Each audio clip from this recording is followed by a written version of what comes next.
محترم خواتین و حضرات، اب حاضرین وقفہ سوالات ہوں گے۔ آپ سے ایک بار پھر التماس ہے کہ آپ اپنے وہی احترام کو مینٹین کر رکھیں، اس کے بعد جلسہ برخاست ہوگا۔ سوال یہ ہے کہ ہندوستان کے مسلمان پاکستانیوں کو بھائیوں سے بڑھ کر سمجھتے ہیں، لیکن یہ جذبہ پاکستانی بھائیوں میں اتنا نہیں ہے، ایسا کیوں؟ اس کی وضاحت فرمائیں۔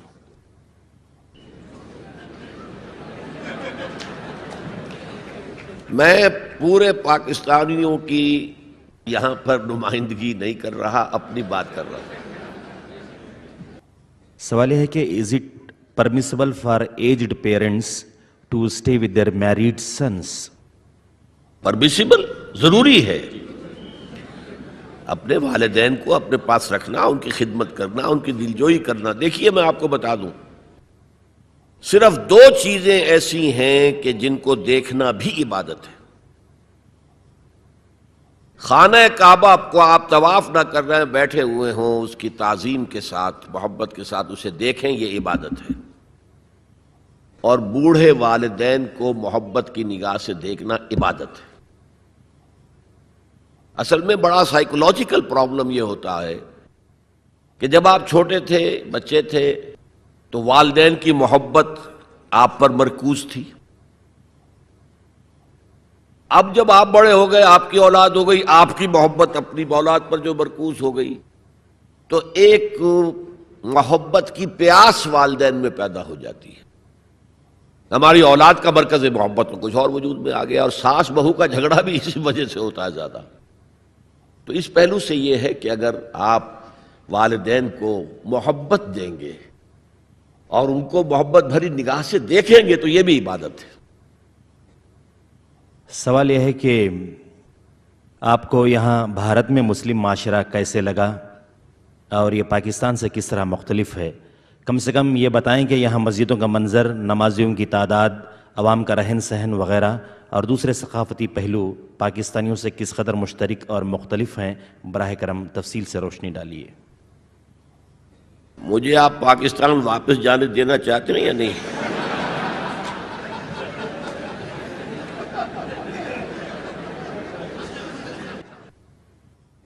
سوال یہ ہے کہ دل کی نماز کا اکثر چرچا ہوا کرتا ہے۔ جی؟ سوال یہ ہے کہ اکثر دل کی نماز کا چرچا ہوا کرتا ہے، یہ دل کی نماز کا مسئلہ کیا ہے؟ کیا یہ سچ ہے؟ میں تو واقف نہیں ہوں، آپ سے پہلی مرتبہ سنا ہے۔ یہ میں جانتا ہوں کہ نماز دل کے ساتھ پڑھنی چاہیے، دلی آمادگی کے ساتھ پڑھنی چاہیے، لیکن دل کی نماز کیا ہے یہ میرے علم میں نہیں۔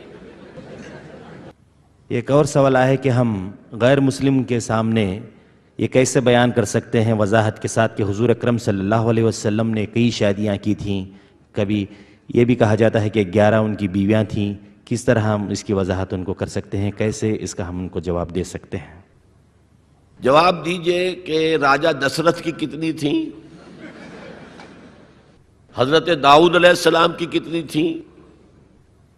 یہ ہر دور کی بات ہے۔ پولی گیمی جو ہے دنیا میں ہمیشہ رہی ہے، ہمیشہ رہی ہے، اور خاص طور پر قدیم زمانے میں جو سردار ہوتے تھے وہ اس لیے بھی شادیاں کیا کرتے تھے زیادہ کہ مختلف قبیلوں سے ان کے رشتے قائم ہو جائیں، تو اس سے یہ کہ سیاسی مصلحت بھی حاصل ہوتی تھی۔ پھر حضور یہ بھی چاہتے تھے کہ عورتوں کے بارے میں میری تعلیمات زیادہ سے زیادہ خواتین آگے پہنچا سکیں میرے بعد۔ جیسا کہ میں نے کہا کہ عورتوں کے لیے تو اسوہ صرف ازواج مطہرات ہیں، اور شوہر اور بیوی کے جو بہت ہی یوں سمجھیے کہ انٹیمیٹ ریلیشنز ہوتے ہیں، وہ بھی ایک ضرورت ہے انسان کی کہ معلوم ہو شوہر جو ہے، شوہر بیوی روزے کی حالت میں کس حد تک جا سکتے ہیں، یہ معلوم ہونا چاہیے۔ کس سے آگے بڑھیں گے تو روزہ ٹوٹ جائے گا اور کفارہ دینا پڑے گا 60 روزے، تو ہوش ٹھکانے آ جائیں گے۔ لہذا یہ تو ساری چیزیں، جیسے کہ بعض صحابہ نے آ کر عرض کیا حضور سے کہ حضور یہ یہودی ہمارا بڑا مذاق اڑاتے ہیں کہ تمہارا نبی تمہیں بڑی چھوٹی چھوٹی باتوں کی تعلیم دیتا ہے۔ آپ نے فرمایا ان سے کہو ہاں، ہمیں تو ہمارے نبی نے طہارت کرنی بھی سکھائی ہے، وہ بھی زندگی کا ایک حصہ ہے، جسم پاک ہوگا تو عبادت ہوگی۔ لہٰذا یہ ساری چیزیں جو ہے وہ اس کے لیے بھی ضرورت تھی۔ خاص طور پر حضرت عائشہ کے ساتھ اس کے ینگ ایج میں شادی کی سب سے بڑی زرز و غایت، کیونکہ انہیں اتنا عرصہ ملا پھر بعد میں، اور وہ معلمہ امت بن گئیں، اور وہ جو فقہائے صحابہ ٹاپ کے ہیں ان میں ان کا شمار ہے۔ اس اعتبار سے عبداللہ ابن مسعود ہیں، حضرت عمر ہیں، حضرت علی ہیں، یہ ہے فقہائے صحابہ، اور ان میں ہی حضرت عائشہ صدیقہ رضی اللہ تعالی عنہ کا نام بھی ہے۔ پوچھا گیا ہے کہ ladies are forbidden to see غیر محرم but we are seeing you while you are preaching, can it be permissible? آپ نگاہیں نیچی رکھیں۔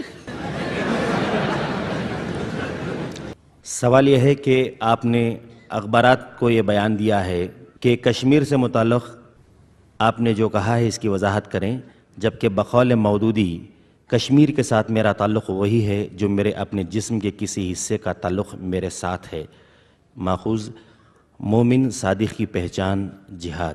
لیکن شاید آپ کے معلوم ہوگا کہ 1948 کے جہاد کشمیر کو مولانا نے جہاد نہیں مانا تھا، اور اس پر ان کے خلاف بڑا طوفان اٹھا تھا، اور انڈین ریڈیو نے بہت زیادہ ایکسپلائٹ کیا تھا ان کے اس بیان کو۔